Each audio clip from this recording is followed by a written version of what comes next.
राष्ट्रीय स्वयंसेवक संघ की पर्यावरण संरक्षण गतिविधियों के तहत हरित मिलन कार्यक्रम का आयोजन कुरुक्षेत्र के सेक्टर 7 में सत्यासाई केंद्र में किया गया, जिसकी अध्यक्षता जिला पर्यावरण संयोजक राजेश कुमार ने की। कार्यक्रम में मुख्य वक्ता के रूप में भारतीय जल शिक्षण एवं शोध संस्थान फरीदाबाद के अध्यक्ष डॉक्टर जगदीश चौधरी ने की। जिला कुरुक्षेत्र पर्यावरण संयोजक राजेश कुमार ने बताया कि पर्यावरण संरक्षण गतिविधियों के तहत हरित मिलन कार्यक्रम आयोजित किया गया, जिसमें करीब 100 से ज़्यादा पर्यावरण प्रेमियों ने भाग लिया और पर्यावरण संरक्षण को लेकर कार्य कर रहे लोगों को सम्मानित भी किया गया। उन्होंने कहा कि इस कार्यक्रम के तहत संघ ने पर्यावरण जागरूकता बढ़ाने और लोगों को पर्यावरण संरक्षण में शामिल होने के लिए प्रोत्साहित किया। राष्ट्रीय स्वयंसेवक संघ ने हमेशा से पर्यावरण संरक्षण को महत्व दिया है। राजेश कुमार ने बताया कि वृक्षारोपण, प्लास्टिक मुक्त अभियान, जल संरक्षण जैसे ज्वलंत मुद्दों पर भी कार्य करने की जरूरत है। वहीं उन्होंने हैदराबाद सरकार द्वारा जंगल काटने की घटना की भी निंदा की और कहा कि वह इस तरह की गतिविधियों का विरोध करते हैं। सर, जो पर्यावरण को बचाने के लिए कार्यक्रम किया जा रहा है, पानी बचाओ, पेड़ बचाओ, प्लास्टिक रहित समाज, तो उसके क्या लेकर क्या कहेंगे आप? पहले तो आपके चैनल का मैं बहुत बहुत आभार व्यक्त करता हूं कि आपने अपना कीमती समय निकाल कर ऐसी एक ज्वलंत समस्या पर, ज्वलंत मुद्दे को कवर करने के लिए आए। आपका बहुत बहुत आभार है। मैं राजेश कुमार, जिला पर्यावरण संयोजक, हमारी एक संगठन की आरएसएस की गतिविधि है जिसका नाम है पर्यावरण संरक्षण गतिविधि, उसका जिला संयोजक हूँ। और आज हमारी जो बैठक है ये हरित मिलन कार्यक्रम इस रूप में हमारी हुई है। जिले से लगभग 100 पर्यावरण प्रेमी आज की बैठक में आए हुए हैं और इस बैठक का जो मुख्य उद्देश्य है वो है पेड़ लगाओ, पानी बचाओ और प्लास्टिक हटाओ।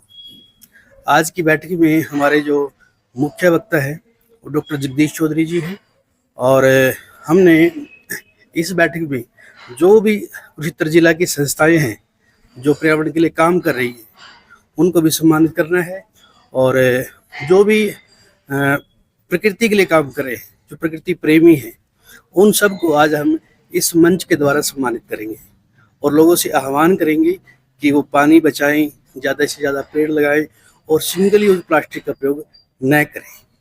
सर, अभी हम देखते हैं कि बारिश होती है तो बाढ़ आ जाती है, लेकिन बारिश नहीं होती तो पानी की कमी हो जाती है। इस तरह से ये समस्या आ रही है, तो क्या करना चाहिए लोगों को? देखिए, ये जो आज की जो बैठक है वो जल आयाम के ऊपर ही है। उसके बारे में हमारे वक्ता हैं जो पूरे प्रांत का काम देखते हैं। इन्हीं नुस्खों के बारे में बताने आए हैं कि आपने जल संरक्षण कैसे करना है, कैसे बचाना है।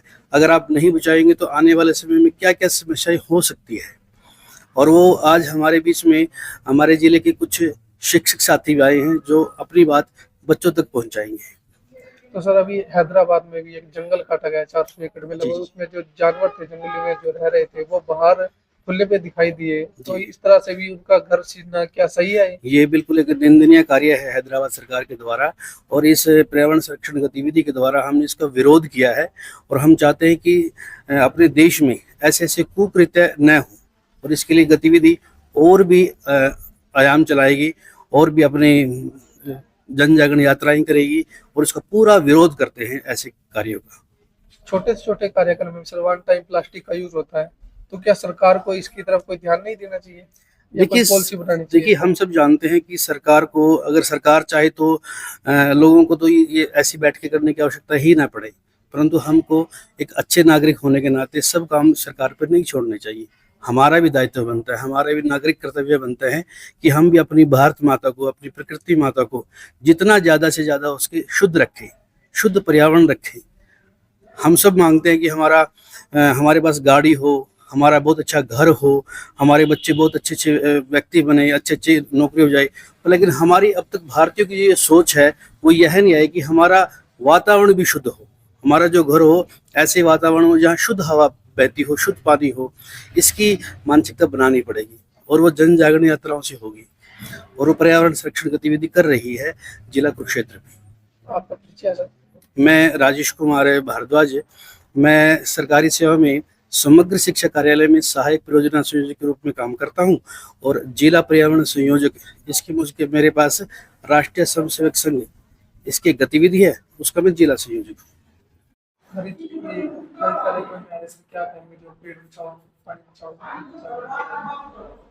देखिए, आज 2025 में पूरी दुनिया जिस कष्ट से आहत है उसको हम लोग ग्लोबल वार्मिंग का नाम देते हैं या पर्यावरण का क्षरण का नाम देते हैं।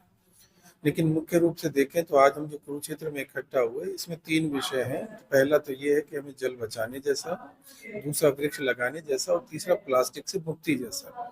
तो ये हमारे स्वभाव में कैसे आ सकते हैं, इसके लिए हमें काम करने होंगे और धरातल पर काम करने के लिए हम लोग इसको कैसे संगठित तरीके से कर सकते हैं, इस पर यहाँ पर एक विचार मंथन होना है। और इसके बाद पूरे वर्ष भर में क्या क्या गतिविधियां कैसे होंगी, इसकी एक रूपरेखा तय की जा रही है। तो इसमें पूरा जो राज्य और समाज है दोनों मिलकर कैसे काम करेगा और क्या वास्तव में मानवीय व्यवहार में जिन बदलाव की आवश्यकता है उन विषयों को हम लोग यहाँ पर रख रहे हैं और उन पर चर्चा कर रहे हैं। तो मैं समझता हूँ कि जो कुरुक्षेत्र ऑलरेडी इतनी एक धार्मिक और पौराणिक नगरी है, तो वो यदि इस विषय को लेके ज्यादा गंभीर भी होगी, हम बहुत अच्छे से कुरुक्षेत्र में लागू कर पाएंगे। जो जल स्तर है लगातार नीचे जा रहा है, पेड़ भी लगातार बहुत ज्यादा काटे जा रहे हैं, जी। तो इसको लेकर सरकार को ध्यान नहीं देती, तो क्या करना चाहिए, हर एक बंदे को क्या उद्देश्य लेके चलना चाहिए? देखिए, सरकार तो शायद कहीं न कहीं जो भी काम करती है वो कल्याणकारी ही करती है, तभी कानून भी बनते हैं उसी विषय को लेकर। लेकिन राज्य और समाज के दोनों के तालमेल में कहीं न कहीं अंतर है। जैसे क्या हम सभी के घरों में वाटर हार्वेस्टिंग सिस्टम है जो कि मैंडेटरी है? क्या हम लोगों ने अपने स्वभाव में जो टूटियाँ हैं घर में लगे और जितनी आवश्यकता उतना जल प्रयोग करें, क्या हमने ऐसी आदतें बनाई हैं? ये देखने जैसा है। तो जो ज़मीन का पानी हमारा कम हो रहा है उसके मतलब ये है कि हम लोगों ने जो बारिश का पानी है वो संचय नहीं किया, वो जमीन तक नहीं पहुंचाया और जमीन का पानी मोटर के निकाल कर हम लोगों ने नालियों से, सीवर से, शहर से बाहर भेज दिया। इसलिए वाटर हार्वेस्ट जो हमारा लेवल है वो हमेशा नीचे जाता जा रहा है। तो इसके लिए हम समाज को काम करना पड़ता है। हाँ, राज्य के मामले में जो सरकारी तंत्र है उसको चाहिए कि जितने भी हमारे पार्क हैं, हाईवे हैं, सड़कें जितनी दिख रही हैं वहाँ पर एक वाटर हार्वेस्टिंग सिस्टम ठीक कर दे, तो जो दोबारा से हमारा जमीन में पानी जाएगा ही। ये तो हुआ इसको लेकर। दूसरा, जहाँ तक हम पेड़ों की कटाई की बात करते हैं, तो प्रकृति हर साल इतने पेड़ अपने आप लगा देती है, यदि हम उनको ना काटें तो भी बहुत कुछ हो सकता है।